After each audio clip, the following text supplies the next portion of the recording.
राजवीर जवंधा की मौत ने सिर्फ एक परिवार को ही नहीं, बल्कि पूरे समाज को झकझोर कर रख दिया है। सड़कों पर एक नौजवान की जान चली गई, लेकिन यह घटना उससे कहीं बड़े और गंभीर सवाल खड़े करती है। अगली बार कौन होगा राजवीर? किस मां का बेटा, किस बच्चे का पिता, किस औरत का सुहाग या किस बहन का भाई अपनी जान गंवाएगा? क्योंकि जो आवारा पशु सड़कों पर घूम रहे हैं, वे अब केवल हादसों का कारण नहीं, बल्कि चलती फिरती मौत बन चुके हैं।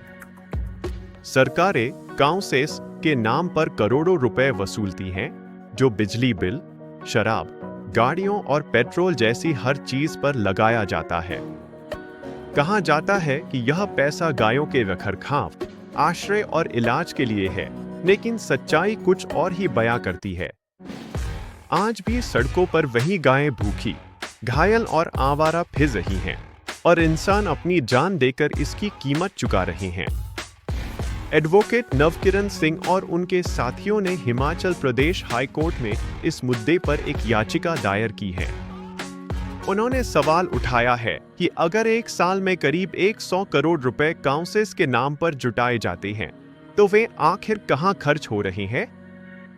क्यों न बड़ी गौशालाएं बनाई जाए, और क्यों न हर गाय के कान में ट्रैकिंग चिप लगाई जाए ताकि पता चले कि कौन उसे सड़क पर छोड़ गया। जैसे विदेशों में हर पशु की पहचान होती है, वैसा सिस्टम भारत में क्यों नहीं अपनाया जाता? यह धर्म का मुद्दा नहीं है, बल्कि यह इंसानियत का सवाल है, जो हम सभी से जवाब मांगता है। गाय बेजुबान है, लेकिन जो लोग दूध निकालने के बाद उसे सड़क पर छोड़ देती हैं, या जो सरकारें उसके नाम पर टैक्स लेकर पैसा खा जाती हैं, उन पर लानत है। धर्म की आड़ में यह लापरवाही अब मासूम इंसानों की जान ले रही है, और यह एक गंभीर चिंता का विषय है। यह समस्या सिर्फ पंजाब तक सीमित नहीं है।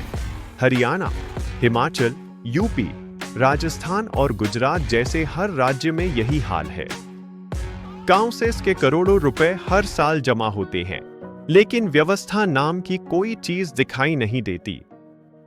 2023 में लुधियाना नगर निगम का मामला सामने आया, जहां गायों की देखभाल के लिए इकट्ठा पैसा ठेकेदारों को भुगतान करने में खर्च कर दिया गया।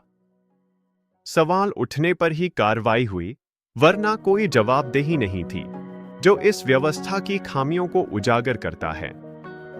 राजवीर जवंधा की मौत एक उदाहरण मात्र है। ऐसे सैकड़ों राजवीर हैं जो सड़कों पर मरे क्योंकि सरकारें गहरी नींद में सो रही हैं। जिन लोगों ने बाइक पर टैक्स दिया, पेट्रोल पर टैक्स दिया, टोल पर टैक्स दिया, उन्हीं को बदले में मौत का टैक्स मिला। अगर किसी मंत्री के बेटे के साथ ऐसा हादसा होता, तो अगले ही दिन विधानसभा में हंगामा होता, लेकिन आम आदमी की जान की कोई कीमत नहीं। और सोचिए, जिस दिन राजवीर का अंतिम संस्कार हुआ, उसी दिन वहां 150 मोबाइल चोरी हो गए। इतनी गिरी हुई इंसानियत की किसी की मौत पर इकट्ठा भीड़ में लोग जेबें काटने पहुंच गए। एक तरफ परिवार रो रहा था, दूसरी तरफ लोग चोरी कर रहे थे। ये समाज आखिर किस दिशा में जा रहा है?